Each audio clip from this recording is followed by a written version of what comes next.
Hello friends, welcome to study with Sunil. देखिए दोस्तों, काफ़ी मोस्ट इंपॉर्टेंट क्वेश्चन आंसर का संग्रह किया है जो कि आपकी आने वाले एग्जाम के लिए इंपॉर्टेंट है। तो देखिए वीडियो को लास्ट तक आप जरूर देखना।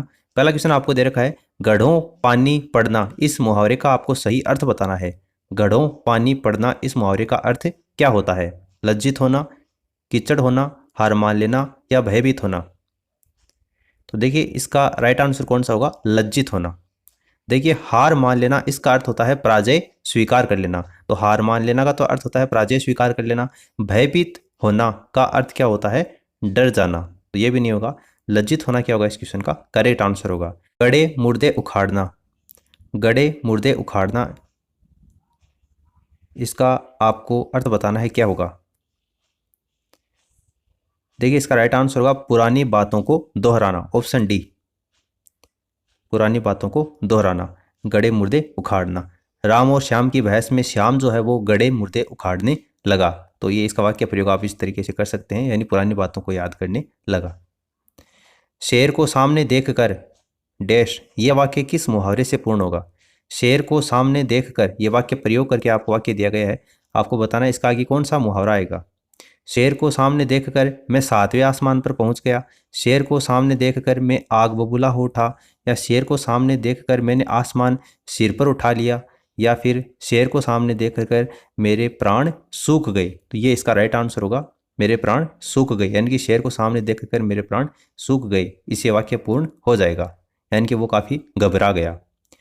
कोयले की दलाली में हाथ काले, इस मुहावरे का अर्थ क्या होगा? कोयले की दलाली में हाथ काले। चार ऑप्शन आपको दे रखे हैं, आप वीडियो को पॉज करके देख सकते हैं। इसका राइट आंसर मैं आपको बता देता हूँ। राइट आंसर क्या होगा? कोयले की दलाली में हाथ काले, यानी कि खराब काम का परिणाम भी खराब ही होता है। कोयले की दलाली में हाथ काले यानी बुरे काम का परिणाम भी हमेशा क्या होता है? बुरा ही होता है, यानी कि दुष्टों की संगत से कलंकित होते हैं। ऑप्शन डी क्या होगा इसका आंसर होगा। पाखंडी व्यक्ति, इसके लिए आपको उपयुक्त मुहावरा बताना है। देखिए आर्ट 2016 के अंतर्गत ये पेपर सेकंड में आया हुआ है, पूछा गया क्वेश्चन है, पाखंडी व्यक्ति के लिए उपयुक्त मुहावरा क्या होगा? पाखंडी व्यक्ति के लिए बचिया के ताऊ, बगुला भगत, पैंतरेबाज या भाई का लाल। देखिए बचिया के ताऊ नहीं होगा और भाई का लाल भी नहीं होगा, पैंतरेबाज भी नहीं होगा। पाखंडी व्यक्ति कहने का मतलब है कि बगुला भगत। ठीक है, ये इसका करेक्ट आंसर होगा। उगल देना, उगल देना मुहावरा है, इसका आपको अर्थ बताना है। अर्थ क्या होता है उगल देना? त्याग देना, बुराई कहना, या कोई गुप्त बात कहना, या उल्टी करना। तो उगल देने का मतलब क्या होता है? कोई गुप्त बात बता देना, गुप्त बात कह देना। उगल देना मुहावरे का अर्थ क्या होता है? गुप्त बात कहना। इसको आप यूं समझ सकते हैं कि जैसे पुलिस के मारने के ऊपर चोर ने सच बातें उगल दी, यानी कि उसने सारी बातें जो सच थी, वो गुप्त बातें थी, वो बता दी। तो गुप्त बात कहना इसका राइट आंसर होगा। अंगुलियों पर नचाना, अंगुलियों पर नचाना इस मुहावरे का अर्थ क्या होगा? तो देखिए इसका अर्थ क्या होगा? इच्छा अनुसार काम करना, काम कराना, इच्छा अनुसार काम कराना, यानी कि अंगुलियों के ऊपर नचाना। आप इसको वाक्य प्रयोग करके देख सकते हैं कि सास अपनी बहुओं को अंगुलियों के ऊपर नचाती हैं। तो ये मजाक के तौर पे कह रहा हूँ, आप इस तरीके से वाक्य प्रयोग इसका कर सकते हैं, इच्छा अनुसार काम कराना। फिर अगला दे रखा है, एक न चलना, एक न चलना इसका अर्थ बताना है आपको। कोई युक्ति सफल ना होना, उपाय मिलना, पता चलना, युक्ति सफल होना। एक न चलना यानी कि कोई भी युक्ति सफल न होना। ऑप्शन फर्स्ट क्या हो जाएगा इसका करेक्ट आंसर हो जाएगा। जैसे राधा ने बहुत तर्क कुतर्क किया, लेकिन कृष्ण के आगे उसकी एक न चली, यानी कि कोई भी युक्ति उसकी सफल नहीं हुई। कच्चा चबाना, कच्चा चबाना जो मुहावरा है उसका अर्थ बताना है। मुलायम होना, कड़वा होना, कठिन बोलना, कठोर दंड देना। कच्चा चबाना, तो इस मुहावरे का अर्थ क्या होगा? कठोर दंड देना, ऑप्शन डी। अगला दे रखा है, राम खाना बहुत खाता है, इसके अंतर्गत आपको इस बार क्रिया विशेषण बताना है। राम खाना बहुत खाता है, इसमें क्रिया विशेषण बताना है। काफ़ी बढ़िया क्वेश्चन है। देखिए सबसे पहले तो आपको इसमें देखना है कि विशेषण शब्द कौन सा है। देखिए राम खाना बहुत खाता है, तो खाना क्रिया है और इसकी विशेषता कौन बता रहा है? बहुत बता रहा है। तो बहुत क्या हो जाएगा इसमें? विशेषण होगा। लेकिन ये विशेषण जो है वो कौन सा विशेषण आपको ये बताना है। देखिए इसका राइट आंसर होगा परिमाणवाचक क्रिया विशेषण होगा। खाना जो है वो राम क्या खाता है, बहुत खाता है, परिमाणवाचक होगा। परिमाणवाचक क्रिया विशेषण कौन सा होता है, जब क्रिया से किसी प्रश्न किया जाए और उसका जवाब मिल जाए तो वो परिमाणवाचक क्रिया विशेषण होता है। जैसे हम क्रिया से कितना खाता है ये प्रश्न पूछते हैं तो जवाब आपको मिलता है कि बहुत, इसलिए इस वाक्य में परिमाणवाचक क्रिया विशेषण आपका होता है। तो ऑप्शन फर्स्ट क्या हो जाएगा, इसका आंसर हो जाएगा। सीता विगत रविवार दिल्ली गई थी। विगत रविवार यानी कि पिछले रविवार को दिल्ली गई थी। इस वाक्य में आपको बताना है कि कौन सा काल का प्रयोग हुआ है। विगत रविवार दिल्ली गई थी, इसका मतलब ये कौन सा है, भूतकाल कन्फर्म है, लेकिन विगत रविवार यानी कि पिछले रविवार को। देखिए काल के 3 भेद होते हैं, एक होता है भूतकाल, एक होता है वर्तमान काल और एक होता है भविष्यकाल। और आपको यहाँ पर भूतकाल दिया गया है, तो भूतकाल के कितने भेद होते हैं, 6 भेद होते हैं। एक सामान्य भूतकाल, आसन्न भूतकाल, पूर्ण भूतकाल, अपूर्ण भूतकाल, संदिग्ध भूतकाल और हेतुमद भूतकाल। तो ये 6 भेद होते हैं भूतकाल के। इस वाक्य का राइट आंसर कौन सा हो जाएगा, पूर्ण भूतकाल हो जाएगा। ठीक है, ऑप्शन फर्स्ट इसका करेक्ट आंसर होगा। ब्रजभाषा किस रूप में सबसे अधिक प्रसिद्ध है। ब्रजभाषा किस रूप में सबसे अधिक प्रसिद्ध है। ब्रजभाषा, देखिए ब्रजभाषा जो है वो मूलतः ब्रज क्षेत्र में बोली जाती है। ब्रजभाषा में ही प्रारंभ में काव्य की रचना की गई थी, तो ये मूल रूप में क्या है, एक काव्य भाषा है। सभी जो भक्त कवि हुए थे उन्होंने अपनी रचनाएं काव्य जो थे वो ब्रजभाषा में ही लिखे थे। ब्रजभाषा के प्रमुख कवियों की बात करें तो एक आपका है सूरदास जी, रहीम, रस खान, केशव, गणानंद बिहारी, ये सारी ब्रजभाषा के प्रमुख कवि थे। अगला क्वेश्चन दे रखा है, राग दरबारी किसकी रचना है। राग दरबारी किसकी रचना है, श्रीलाल शुक्ल की या फिर रामधारी सिंह दिनकर की, महादेव वर्मा की, सूर्यकांत त्रिपाठी निराला की। राग दरबारी देखिए किसकी रचना हो जाएगी, श्रीलाल शुक्ल की रचना हो जाएगी। राग दरबारी श्रीलाल शुक्ल की। ये जो श्रीलाल शुक्ल थे वो हिंदी साहित्य के प्रमुख साहित्यकार थे। राग दरबारी इनकी एक प्रसिद्ध उपन्यास है। तो ऑप्शन फर्स्ट क्या हो जाएगा, इसका आंसर हो जाएगा। निम्न में से दंत्य वर्ण कौन सा है। दंत्य वर्ण बताना है आपको। देखिए दंत्य वर्ण का सूत्र क्या होता है, लृतु लसानाम दंता होता है, लृतु लसानाम दंता। तो यहाँ पर तैवरक आता है और तैवरक के अंतर्गत यहाँ पर तय दे रखा है। तो ऑप्शन फर्स्ट क्या हो जाएगा, इस क्वेश्चन का करेक्ट आंसर हो जाएगा। निम्न में से आश्चर्य चिन्ह कौन सा है। आश्चर्य चिन्ह कौन सा है, 4 चिन्ह दे रखे हैं आपको। आश्चर्य चिन्ह यानी कि विस्मयादिबोधक चिन्ह।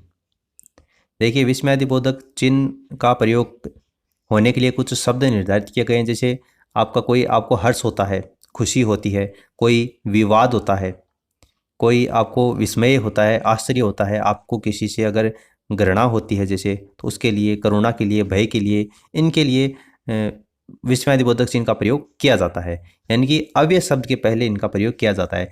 जैसे एक शब्द होता है हाय, यहाँ पर आप विस्मयादिबोधक चिन्ह का प्रयोग करते हैं। एक शब्द होता है आह, तो यहाँ पर भी आप विस्मयादिबोधक चिन्ह का प्रयोग करते हैं। तो ये जो चिन्ह है ये पूछा था आपको, तो ऑप्शन सी क्या हो जाएगा, इसका करेक्ट आंसर हो जाएगा। रक्षाबंधन शब्द किस संज्ञा के अंतर्गत आता है। रक्षाबंधन शब्द कौन सी संज्ञा के अंतर्गत आता है, यानी कि ये व्यक्तिवाचक संज्ञा है या जातिवाचक है या भाववाचक है। काफ़ी इंपॉर्टेंट है। त्योहारों के नाम, त्योहारों के नाम कौन सी संज्ञा में आते हैं, व्यक्तिवाचक, जातिवाचक, भाववाचक या द्रव्यवाचक। तो देखिए व्यक्तिवाचक संज्ञा के अंतर्गत ये आते हैं और रक्षाबंधन में आपकी कौन सी संज्ञा होगी, व्यक्तिवाचक संज्ञा होगी। व्यक्तिवाचक संज्ञा में किसी वस्तु स्थान का ये बोध कराते हैं, जो केवल एक ही व्यक्ति वस्तु स्थान का बोध कराते हैं, वहाँ पर व्यक्तिवाचक संज्ञा होती है। ठीक है, जैसे भारत, चीन, किताब, साइकिल, दिवाली, रक्षाबंधन, विजयादशमी, ये सारे त्योहारों के जैसे नाम होते हैं वो सारे व्यक्तिवाचक संज्ञा के अंतर्गत ही आते हैं। श्याम तिल तिल मरता है, वाक्य में तिल तिल किस प्रकार का क्रिया विशेषण है। काफी बढ़िया क्वेश्चन है।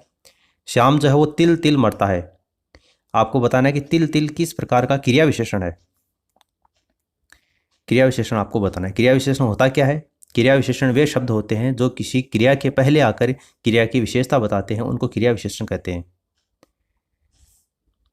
यहाँ देखिए रीतिवाचक इसका करेक्ट आंसर होगा। रीतिवाचक क्या होता है, रीतिवाचक क्रिया विशेषण वे शब्द होते हैं जो किसी क्रिया के करने के तरीके या फिर रीति का बोध कराते हैं, उनको रीतिवाचक क्रिया विशेषण कहते हैं। जैसे धीरे धीरे, रोज, तिल तिल मरता है, तो यहाँ पर ये तिल तिल क्या हो जाएगा, रीतिवाचक क्रिया विशेषण हो जाएगा। वाक्य में मरना क्रिया है, ठीक है, क्रिया की जो विशेषता है वो तिल तिल यहाँ पर बता रहा है, इसलिए तिल तिल जो शब्द है वो यहाँ पर रीतिवाचक क्रिया विशेषण हो जाएगा। वर्तमान काल के कितने भेद होते हैं। वर्तमान काल के कितने भेद होते हैं? 3, 4, 5, 6। तो देखिए वर्तमान काल के जो भेद होते हैं वो आपके कितने भेद होते हैं? 5 भेद होते हैं। ऑप्शन सी इसका आंसर हो जाएगा। एक होता है सामान्य वर्तमान काल, तात्कालिक वर्तमान काल, पूर्ण वर्तमान काल, संदिग्ध वर्तमान काल और संभाव्य वर्तमान काल। तो ये 5 भेद होते हैं। Option C is the correct answer. ओह कितना अच्छा दृश्य है। दिया गया वाक्य कैसा है? ओह कितना अच्छा दृश्य है। तो थोड़ी देर पहले मैंने आपको बताया था विस्मयादि बोधक क्या हो जाएगा इस क्वेश्चन का? करेक्ट आंसर हो जाएगा। जब आपको आश्चर्य, हर्ष, शोक, घृणा ये भाव जब आपको व्यक्त करने हो तो वहाँ पर विस्मयादि बोधक चिन्ह का प्रयोग करते हैं और विस्मयादि बोधक चिन्ह आपका ये होता है और ये यहाँ पर प्रयोग किया गया है। तो ये विस्मयादि बोधक वाक्य हो जाएगा। आगे दे रखा है पूर्ण विराम चिन्ह का उपयोग वाक्य में किया जाता है। पूर्ण विराम चिन्ह का प्रयोग वाक्य में कहाँ पर किया जाता है? तो ये तो सभी को पता होगा। पूर्ण विराम चिन्ह का प्रयोग वाक्य में कहाँ पर करते हैं? वाक्य के अंत में करते हैं। और पूर्ण विराम चिन्ह कौन सा होता है? ये होता है एक खड़ी पाई। ठीक है। मीठ बोला शब्द में कौन सा समास है? मीठ बोला शब्द में कौन सा समास है? काफ़ी बढ़िया है। देखिए मैं आपको बता देता हूँ, अव्ययी भाव समास इसमें नहीं है क्योंकि कोई भी लक्षण यहाँ पर अव्ययी भाव का यहाँ पर दिखाई नहीं दे रहा। तत्पुरुष समास भी नहीं होगा। इन दो में से आपको बताना है मीठ बोला शब्द में कौन सा समास है। तो देखिए काफ़ी स्टूडेंट यहाँ पर क्रमधारी सोचेंगे लेकिन वो गलत है। बहुव्रीहि समास का ये उदाहरण है। मीठ बोला, देखिए इसका विग्रह क्या होगा? मीठी है बोली जिसकी, अर्थात किसी एक विशेष व्यक्ति की ओर ये इशारा कर रहा है। मीठी है बोली जिसकी, कोई विशेष व्यक्ति। तो यहाँ पर जब भी किसी विशेष व्यक्ति की ओर इशारा करता है तो यहाँ पर बहुव्रीहि समास हो जाएगा। मनमोहिनी शब्द में कौन सा समास है? मनमोहिनी शब्द में कौन सा समास है? सारे आपको जो एग्जाम्पल हैं वो तत्पुरुष समास के दे रखे हैं, लेकिन तत्पुरुष समास में भी किसका भेद है? मनमोहिनी। तो मनमोहिनी शब्द में समास पता होने के लिए पहले तो आपको ये पता होना चाहिए कि इसका समास विग्रह क्या होगा। तो इसका समास विग्रह होगा मन को मोहने वाली। मन को मोहने वाली। तो अब आपको पता चल गया होगा कि इसके अंतर्गत कौन सा समास होगा। कर्ता ने कर्म को यहाँ पर विभक्ति का प्रयोग हुआ है तो कर्म तत्पुरुष समास सेकंड ऑप्शन हो जाएगा। अडय और ढय वर्णों को क्या कहा जाता है? हिंदी में वर्णमाला का जो टॉपिक है उसके अंतर्गत ये क्वेश्चन आप काफ़ी बार पढ़ते होंगे। अडय और ढय इन वर्णों को क्या कहते हैं? तो देखिए ये कौन से वर्ण होते हैं? उत्तक्षिप्त व्यंजन के नाम से इसको जाना जाता है। उत्तक्षिप्त व्यंजन कौन से होते हैं? देखिए इनके उच्चारण में जीभ जो है वो पहले ऊपर उठती है, मुर्दा को टच करती है और उसके बाद में झटके से नीचे आ जाती है, तो उसको उत्तक्षिप्त वर्ण कहते हैं। जैसे आप बोल कर देखो, जैसे अडय अडय, तो पहले तो वो ऊपर उठती है, आपके मुर्दा को वो स्पर्श करती है, उसके बाद में झटके से वो नीचे आती है। अडय ढय, तो अडय जो है वो मूर्धन्य सघोष है, अल्प प्राण है, और ढय जो है वो मूर्धन्य सघोष और महाप्राण है। तो इसका भी आपको ध्यान रखना है। उत्तक्षिप्त व्यंजन है सेकेंड ऑप्शन। हिंदी दिवस कब मनाया जाता है? हिंदी दिवस 5 जून, 14 सितंबर, 14 नवंबर और 2 अक्टूबर। हिंदी दिवस, देखिए हिंदी हमारे देश की क्या है? मातृभाषा है और संविधान के अंतर्गत हिंदी को राजभाषा का दर्जा दिया गया है। हिंदी दिवस है वो 14 सितंबर को मनाया जाता है। ऑप्शन सेकंड इसका आंसर होगा। देखिए 5 जून आपको जो ऑप्शन दे रखा है ये पर्यावरण दिवस मनाया जाता है 5 जून को, 14 नवंबर को बाल दिवस मनाया जाता है और 2 अक्टूबर को गांधी जयंती मनाई जाती है। तो 14 सितंबर हिंदी दिवस मनाया जाता है। हिंदी के अंतर्गत कितनी बोलियां हैं? हिंदी के अंतर्गत कितनी बोलियां आती हैं? देखिए हिंदी की 5 उपभाषा हैं और हिंदी के अंतर्गत 18 बोलियां हैं। तो ऑप्शन सेकंड 18 बोलियां हैं और हिंदी की 5 उपभाषाएं हैं। ठीक है, 18 बोलियां कौन कौन सी हैं? कोरवी, हरियाणवी, दक्षिणी ब्रजभाषा, बुंदेली, कन्नौजी, अवधी, बघेली, छत्तीसगढ़ी, मारवाड़ी, जयपुरी, मेवाती, मालवी, भोजपुरी, मगही, मैथिली, कुमाऊनी और गढ़वाली। ये 18 हिंदी की बोलियां हैं। ऑप्शन सेकंड इसका आंसर हो जाएगा। पथ्य और पथ्य, युग्म शब्द का अर्थ बताना आपको। पथ्य और पथ्य, देखिए पथ का मतलब क्या होता है? रास्ता होता है, और रास्ता आपको कौन से ऑप्शन दे रखा है? एक में दे रखा है। और पथ्य क्या हो जाएगा आपका? रोगी का भोजन हो जाएगा। तो ऑप्शन फर्स्ट इसका आंसर हो जाएगा। नेक्स्ट दे रखा है मिश्र वाक्य। देखिए आरटेट 2012 में पूछा गया क्वेश्चन है। मिश्र वाक्य कौन सा इनमें से? राहुल पढ़ रहा है, सुरेश नदी में डूबने लगा, मैंने सुना है कि सुरैया ने निकाह कर लिया, वह आया, थोड़ी देर बैठा और तुरंत लौट गया। इसमें आपको बताना है मिश्र वाक्य कौन सा होता है। देखिए मिश्र वाक्य की आपको परिभाषा बता देता हूँ। जिन वाक्यों में एक मुख्य या प्रधान वाक्य होता है, और अन्य आश्रित उपवाक्य होते हैं, उनको मिश्र वाक्य कहा जाता है। यानी कि इसमें एक मुख्य उद्देश्य होता है और एक मुख्य विधेय के अलावा एक से अधिक क्रियाएं इसमें हो सकती हैं। जैसे मैंने सुना कि सुरैया ने निकाह कर लिया, मैंने सुना कि सुरैया ने निकाह कर लिया है। तो ऑप्शन सी क्या हो जाएगा, इसका आंसर हो जाएगा, ये मिश्र वाक्य का उदाहरण है। फिर अगला दे रखा है भाषा कौशलों की संख्या है। देखिए ये भी आरटीएट 2012 में पूछा हुआ क्वेश्चन है, भाषा कौशलों की संख्या है। तो ये तो आप सभी को पता होगा, शिक्षण विधियां पढ़ते हैं उसमें भाषा कौशल कितने आते हैं, 4 आते हैं आपके। ठीक है, पढ़ना, लिखना, सुनना और बोलना। तो 4, ऑप्शन सेकंड इसका आंसर हो जाएगा। कौन सरल वाक्य है। देखिए ये क्वेश्चन भी आपका आरटीएट 2012 में पूछा हुआ है, सरल वाक्य का उदाहरण आपको बताना है।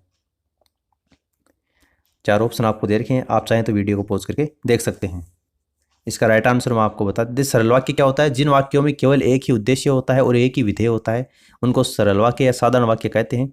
और ऐसे वाक्य में एक ही क्रिया होती है। जैसे उसने आज सुबह दूध पिया, मुकेश पढ़ता है, ये सारे क्या हैं, सरल वाक्य के उदाहरण है। तो ऑप्शन फर्स्ट क्या हो जाएगा, इसका आंसर हो जाएगा। तो उम्मीद करता हूं कि आपको इस वीडियो से काफ़ी कुछ जानने को मिला होगा। ये वीडियो की सीरीज़ है वो कंटिन्यू इसी तरीके से जारी रहेगी। इससे आपको आने वाले एग्जाम में कन्फर्म आपको हेल्प मिलेगी। वीडियो अच्छा लगा तो लाइक करके मोटिवेट करें, अपने दोस्तों के साथ में इस वीडियो को शेयर कर देना ताकि उनको भी अपनी स्टडी में बेनिफिट मिल सके। फिलहाल इस वीडियो में इतना ही। Thanks for listening and God bless you all.